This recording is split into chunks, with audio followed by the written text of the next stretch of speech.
ഒരുമാതിരി നല്ല സിനിമകളൊക്കെ ചെയ്ത വ്യക്തിയാണ് സനൽകുമാർ ശശിധരൻ. ഒഴിവ് ദിവസത്തെ കളിയും എസ് ദുർഗയും ഒരാൾ പൊക്കവും ഒക്കെ മികച്ച സിനിമകൾ തന്നെയാണ്, സംശയമില്ല. പക്ഷേ പ്രണയം തലയ്ക്ക് പിടിച്ചാൽ എന്തു ചെയ്യും? പ്രണയം തലയ്ക്ക് പിടിച്ച് സമനില തെറ്റിയാൽ എന്തു ചെയ്യും? അതാണ് ഇപ്പോൾ സനൽകുമാർ ശശിധരൻ അനുഭവിച്ചുകൊണ്ടിരിക്കുന്നത്.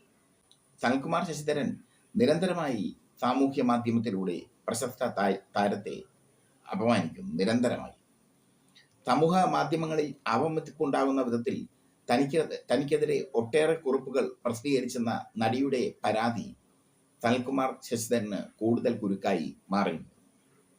നിലവിലെ കേസിന് പുറമെ മുൻ കേസിൽ ലഭിച്ച ജാമ്യം റദ്ദാക്കാനുള്ള സാധ്യതയും ഉണ്ട്.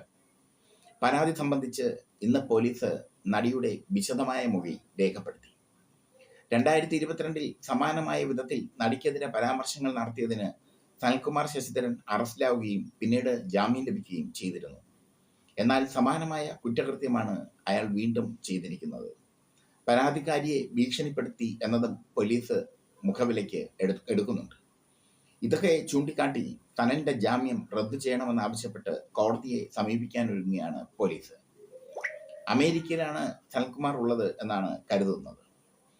അമേരിക്കയിലുണ്ടെന്ന് കരുതുന്ന സനൽകുമാർ ശശിധരനെതിരെ ലുക്കൌട്ട് നോട്ടീസ് പുറപ്പെടുവിക്കാനുള്ള നടപടികളും പോലീസ് ശ്രമിച്ചു വരികയാണ്. നയതന്ത്ര മേഖലകൾ വഴി സനലിനെ തിരികെ കൊണ്ടുവരാനുള്ള ശ്രമങ്ങളും സജീവമാണെന്ന് പോലീസ് പറയുന്നു. സനൽകുമാർ ശശിധരന്റെ പോസ്റ്റുകൾ തനിക്ക് അവമതിപ്പുണ്ടാക്കിയെന്ന് ചൂണ്ടിക്കാട്ടിയാണ് നടി പരാതി നൽകിയത്. നടിയുടേത് എന്ന മട്ടിൽ ചില ശബ്ദ സന്ദേശവും ഇത്തരത്തിൽ സമൂഹ മാധ്യമങ്ങൾ വഴി പങ്കുവച്ചു. ഇതോടെയാണ് നടി കർശനമായ നീക്കം ആരംഭിച്ചത്. അതിനെ തുടർന്നാണ് പോലീസ് വീണ്ടും കേസെടുത്തിരിക്കുന്നത്. സനൽകുമാർ സമൂഹ മാധ്യമങ്ങളിലൂടെ പ്രതികരിക്കുകയും പിന്നാലെ മറ്റൊരു ശബ്ദ സന്ദേശം കൂടി പുറത്തുവിടുകയും ചെയ്തിരുന്നു. എന്നാൽ ഇതിന്റെ ആധികാരികത ഇതുവരെ ഉറപ്പായിട്ടില്ല. ഇതിന്റെ ആധികാരികതയെക്കുറിച്ചുള്ള സംശയങ്ങൾ നിലനിൽക്കുന്നു. അതേസമയം രണ്ടാം തവണയാണ് സംവിധായകൻ സനൽകുമാർ ശശിധരൻ കുറ്റകൃത്യം ആവർത്തിക്കുന്നതെന്ന് അഭിഭാഷക ശാന്തി മായാദേവി പറഞ്ഞു. കുറ്റകരമായി ഭീഷണിപ്പെടുത്തുക, അപകീർത്തികരമായ വിധത്തിൽ നടിയുടെ പേര് ഉൾപ്പെടുത്തി സമൂഹ മാധ്യമങ്ങളിൽ പോസ്റ്റിടുക, വ്യാജരേഖ ഉൾപ്പെടെ പ്രചരിപ്പിക്കുക എന്നതെല്ലാം ഗുരുതരമായ കുറ്റകൃത്യങ്ങളാണ്. ഇത്തരം വ്യാജ പരാമർശങ്ങൾക്ക് തടയിടാനാണ് നിയമപരമായി നീങ്ങുന്നതെന്ന് നടിയുടെ അഭിഭാഷക ശാന്തി മായാദേവി പറഞ്ഞു. സ്ത്രീത്വത്തെ അപമാനിച്ചെന്ന നടിയുടെ പരാതിയിൽ എളമക്കര പോലീസാണ് സംവിധായകൻ സനൽകുമാർ ശശിധരനെതിരെ കേസെടുത്തിരിക്കുന്നത്. പോലീസ് സംവിധായകനെതിരെ എഫ്ഐആർ ഇട്ടുകഴിഞ്ഞു. ഞാൻ നടിക്ക് ആവശ്യമായ നിയമസഹായം നൽകുന്നു. രണ്ടാം തവണയാണ് അദ്ദേഹം ഈ കുറ്റകൃത്യം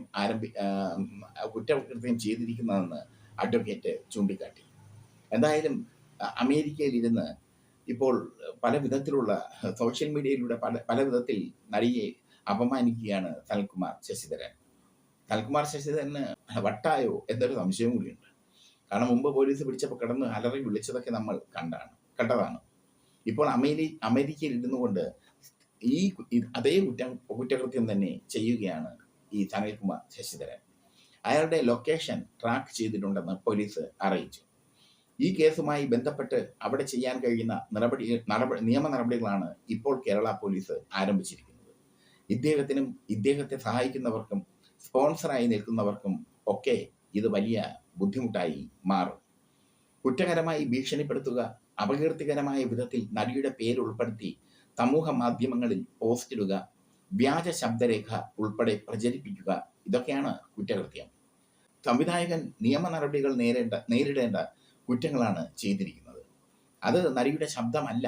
ഈ സംവിധായകൻ പുറത്തുവിട്ടത് നടിയുടെ ശബ്ദമല്ല എന്നാണ് പോലീസ് പറയുന്നത്. എന്തായാലും പൊതുജനങ്ങൾക്കിടയിൽ നടിയെക്കുറിച്ച് അവമതിപ്പുണ്ടാക്കാൻ സനൽകുമാർ ശശിധരൻ ശ്രമിക്കുന്നു എന്നാണ് നടിയുടെ അഭിഭാഷക പറഞ്ഞിരിക്കുന്നത്. എന്തായാലും സനൽകുമാർ ശശിധരൻ ആകെ മൊത്തം കുരുക്കിലായിരിക്കും.